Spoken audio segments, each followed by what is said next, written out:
ان کلمات کو تلاش کرو جو کلمات اللہ کے رسول نے سکھائے ہیں، جن کو اسم اعظم کہتے ہیں۔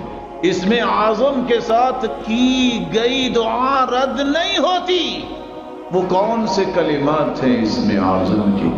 اللہم انی اسألک بأنی اشہدک انک لا الہ الا انت الاحد الصمد الذي لم يلد ولم يولد ولم يكن له كفوا احد۔ یہ بھی اسم اعظم۔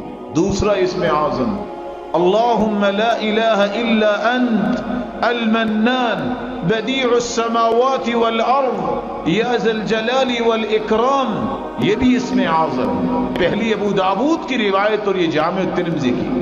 اور تیسرا اسم اعظم اللہم انی اسألک بأن لک الحمد لا الہ الا انت وحدک لا شریک لک المنان بدیع السماوات والارض ذو الجلال والاکرام، یہ بھی اسم اعظم۔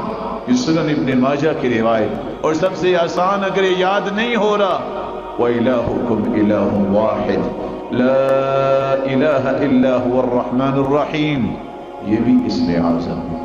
اگر آپ کو یہ بھی مشکل لگتا ہے الف لام میم اللہ لا الہ الا هو الحی القیوم، ان پانچوں اسم اعظم میں سے کوئی کلمات ضرور اختیار کریں۔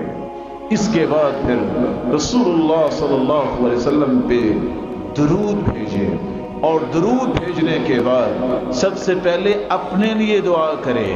دعا کرتے وقت ایک بات کو 3 مرتبہ ضرور کہیں۔ آپ صلی اللہ علیہ وسلم کا طریقہ تھا کان اذا دعا دعا ثلاثا واذا تکلم تکلم ثلاثا، جب بھی آپ دعا کرتے تو 3 مرتبہ دعا کرتے، اور دعا میں زور پیدا کریں۔ یہ نہ کہیں اللہ اگر تو چاہتا ہے تو دے دے، نہیں، انہ لا مستکرہ، اللہ کے فیصلوں کو کوئی روکنے والا ہے؟ یہ کہو کہ اللہ مجھے دے، کثرت سے یہ بات کہیں۔ آپ اپنے رب سے مانگ رہے ہیں، اس کے فیصلوں کو کوئی روکنے والا نہیں ہے۔ مت کہیے کہ اللہ اگر آپ چاہتے ہیں تو دے دے، نہیں، اس یقین کے ساتھ دعا کیجئے یا اللہ مجھے یہ چاہیے اور میں نے لے کے ہی جانا۔